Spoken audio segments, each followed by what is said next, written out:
A esta hora tenemos el gusto de recibir en esta mesa de trabajo al economista Iván Andrade Apunte, presidente del Banco del Pacífico, a quien le agradecemos por atender esta invitación.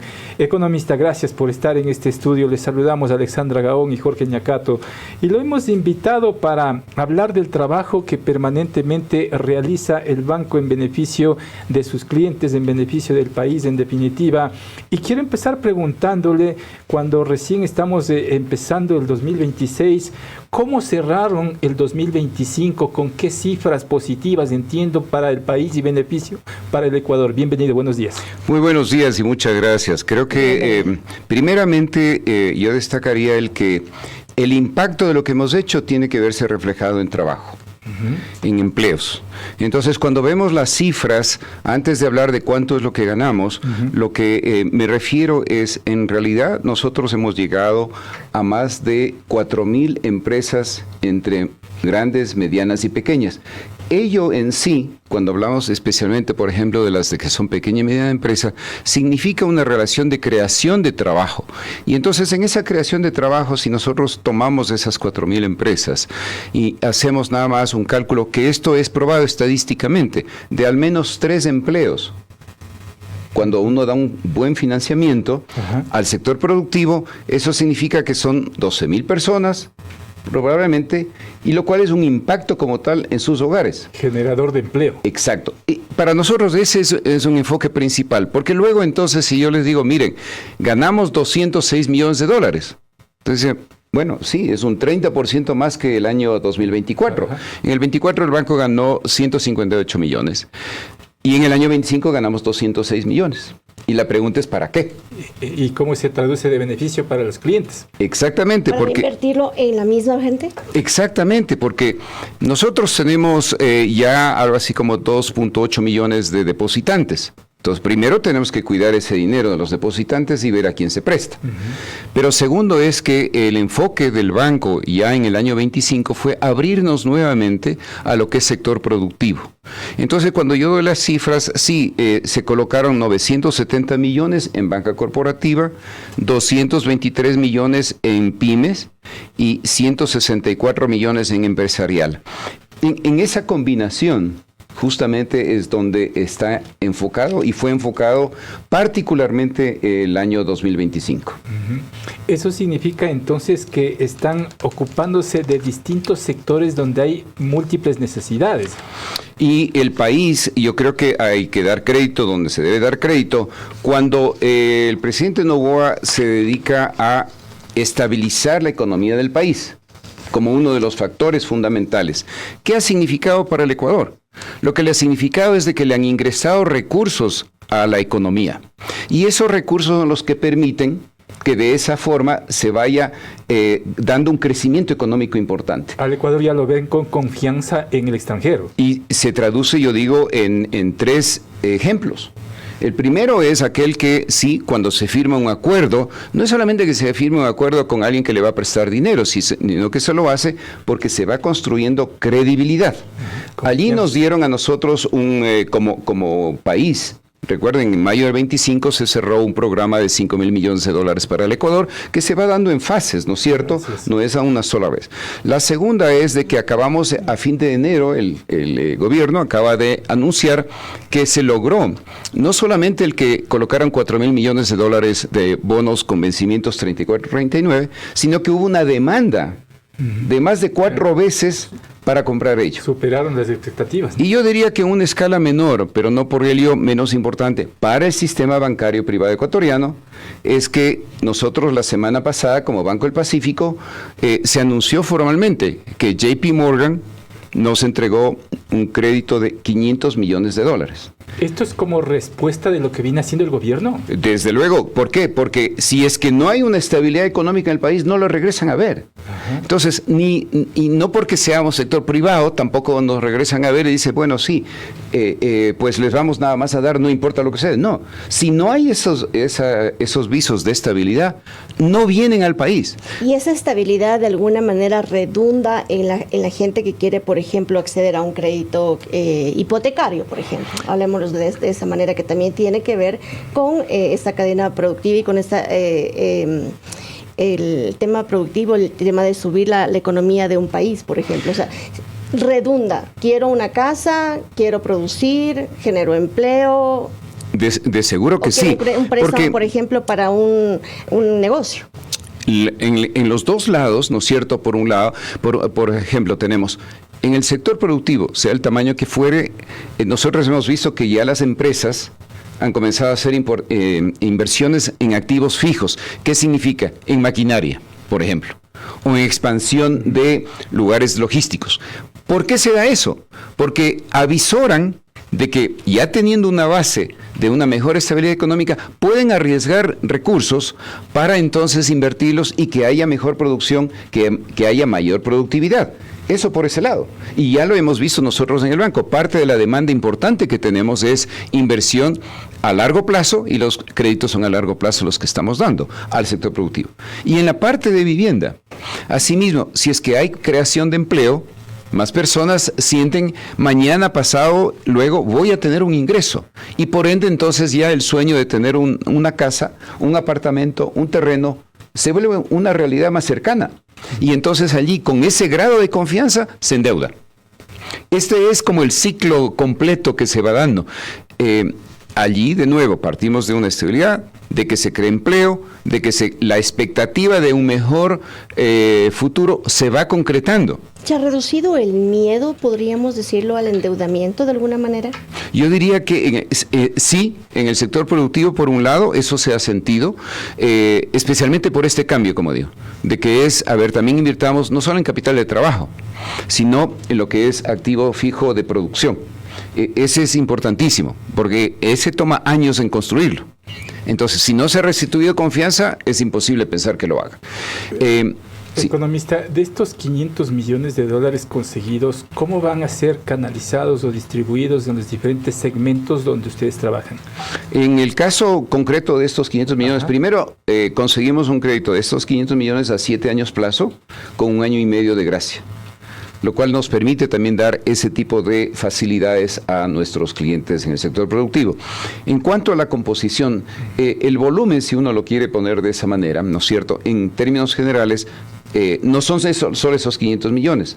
Nuestra expectativa es de que vamos a estar colocando 1.500 millones de dólares en este año. De tal manera que, y de hecho, nuestro resultado inicial del mes de enero ya fueron más de 130 millones de dólares. ¿Por qué digo eso? Porque es la composición no solo de estos 500, sino de los otros recursos que nosotros tenemos, y con ello hacemos un paquete completo que el volumen va a estar en el sector corporativo porque es el que más demanda, ¿no es cierto?, los volúmenes más grandes. Pero si ya vemos lo que sucedió el año pasado, entonces nuestra expectativa sería que sí vamos a colocar 500 millones en PYME, que es pequeña y mediana empresa. Totalmente en ese sentido, si uno le quiere aislar, digamos, esos 500 millones, digo, sí, eso va para pequeña y mediana empresa. Hay que asegurarse también en la devolución de cartera que se otorga o se presta. ¿Cómo hacemos eso? En realidad, primeramente, cuando uno analiza, ¿no es cierto?, y no se tiene la bola de cristal, pues, ¿no es cierto?, para saber qué va a pasar. Pero la debida diligencia al dar un crédito tiene que fundamentarse primero en el conocimiento del cliente, ¿no? Luego vienen los elementos como son de dónde va a repagar. Y en ese análisis del repago es donde uno tiene que enfocarse para definir cuáles son esas condiciones que mutuamente son aquellas que van a ser cumplidas. Si es que alguien requiere, el ejemplo, voy a comprar una maquinaria y la pregunta es, ¿y en qué tiempo usted tiene el retorno para pagar esto? Y la persona de pronto dice, no, bueno, sí, con 2 años. Y el banquero la obligación de decirle, sentémonos de los números. ¿Qué pasó antes? ¿En 2 años es posible? ¿O van a necesitar 3? Ese es el tipo de trabajo que hay que hacer con el cliente. De tal manera que desde el inicio se adecúe a aquello que es el flujo de repago normal que va a salir del negocio. Y evitas la morosidad, entendería. Y efectivamente con eso se evita morosidad, tanto que los índices nuestros de morosidad, cuando vemos, digamos, la evolución a través de los años, han ido desde luego bajando. Nosotros cerramos el 24 con el 3.55% de morosidad y en el año 25 con 2.58%. ¿Hasta qué porcentaje es aceptable? No, yo no diría que es, y voy a decirle por qué. Siempre uno tiene que saber que va a haber, pero hay dos factores adicionales.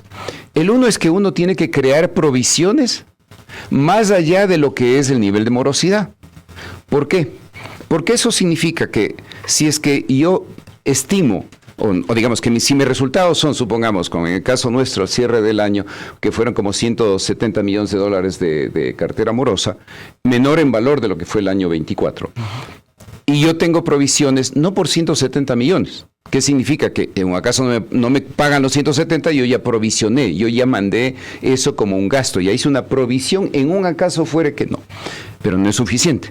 Entonces el primer factor es, en el caso nuestro es 2 veces, porque uno tiene que prever. Entonces las provisiones nuestras son por el doble de aquello que es la morosidad. Por eso es que cuando usted me dice, bueno, si la morosidad es el 2%, el 3%, el 4%, yo más bien lo pongo en función también de cuál es la cobertura para esa posible morosidad.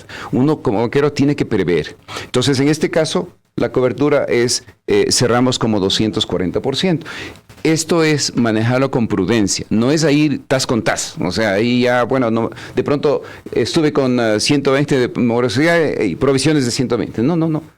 ¿Por qué? Porque el segundo elemento es el manejo en la economía en el mundo, y nos pasa a todo el mundo, tiene efectos externos e internos. ¿Qué significa?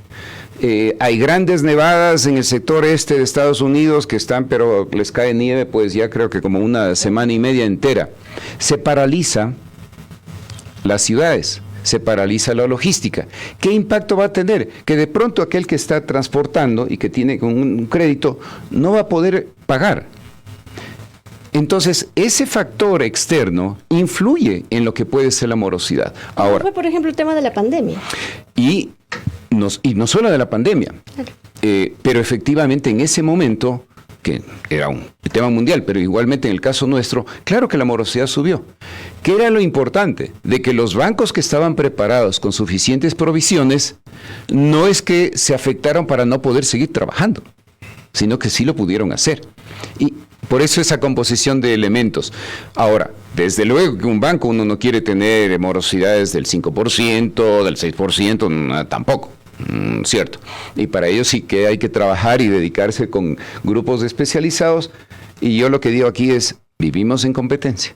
Entonces, ¿qué significa? Que una persona o una empresa no solo nos debe a nosotros, sino también les debe de pronto a otros bancos. Ajá. Y entonces lo que tenemos que es ganarle al otro. Yeah. Es el primero que venga y me pague a mí. Yeah. Entonces, estamos en competencia. Pero, de nuevo, son los elementos de cómo lograr, digamos, controlar. Primeramente, siempre el control va a venir desde la originación. Economista, eso en cuanto a cuando las personas quieren, por ejemplo, un préstamo, pero también está la otra parte donde dice, tengo este dinero y necesito tener una entidad financiera que me dé unos indicadores valiosos donde mi dinero se sienta seguro. ¿Cómo estamos en indicadores en el Banco del Pacífico? Estamos en los mejores indicadores realmente del sistema bancario como tal. Desde el punto de vista de la liquidez, por ejemplo, nuestra liquidez de casi el 23% al cierre del año 25, los niveles de solvencia el 13.77%, como dije, la morosidad baja desde el punto de vista de 2.58 y la cobertura de esa morosidad del 240%, la eficiencia, esto es cuán eficientes es, cuánto gastamos versus lo que generamos nosotros de margen. Y en ese sentido, pues los nuestros son los mejores en el sistema. De tal manera que esos elementos de liquidez, de prudencia, de morosidad baja, de solvencia, son elementos que permiten, digamos, decir, ok, esto está seguro. Y ese es un trabajo de todos los días. Y allí yo debo destacar de que uno de los elementos principales con lo que hicimos el año pasado es construir un equipo, tanto de la gente interna de la institución cuanto externa, pero que tenga experiencia, para que entonces ya sintamos que tenemos un equipo, realmente son 2.760 personas extraordinariamente buenos profesionales. Y en la parte final, economista, el ahorro. ¿Cómo trabajan para que las personas o los clientes del banco también destinen parte de sus ingresos al ahorro? En la composición, digamos, primeramente sí, hemos aumentado aquello que es el porcentaje de ahorro en el total, digamos, de los depósitos que hemos tomado. Subimos en depósitos 1.007 millones entre 24 y 25 y porcentualmente ahorro subió del 20 al 22%. Ahora, lo que necesitamos es seguir incentivando el ahorro de largo plazo. Parte de la pregunta suya, que es tan importante, es que ¿cómo es que confían en el sistema? Y sabemos que hay una generación mayor a la nuestra, desde luego, que no se olvida del año 99-2000. Claro. Y por ende, tampoco se olvida de que había una moneda que se devaluaba.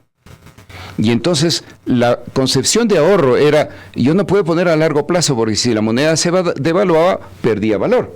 Entonces todo era a corto plazo y eso subsiste. Entonces los dos recelos subsisten y lo que necesitamos como sistema bancario es incentivar el ahorro a largo plazo, dando ciertos elementos que permitan a la gente motivarse para dejar el dinero a largo plazo. El incremento de interés. Y por un lado, cómo este interés se puede mover en el tiempo y ser también variable. ¿Por qué? Porque si las tasas de interés en un momento determinado, esto por efectos justamente de esta estabilidad traída por el presidente Noboa y su equipo económico, hay más recursos que ingresan a la economía. Si hay más oferta de dinero, cae el precio. Entonces, por eso no solo es el interés que se cobra, sino el interés que se paga. Entonces el interés que se paga es menor de lo que se pagaba antes.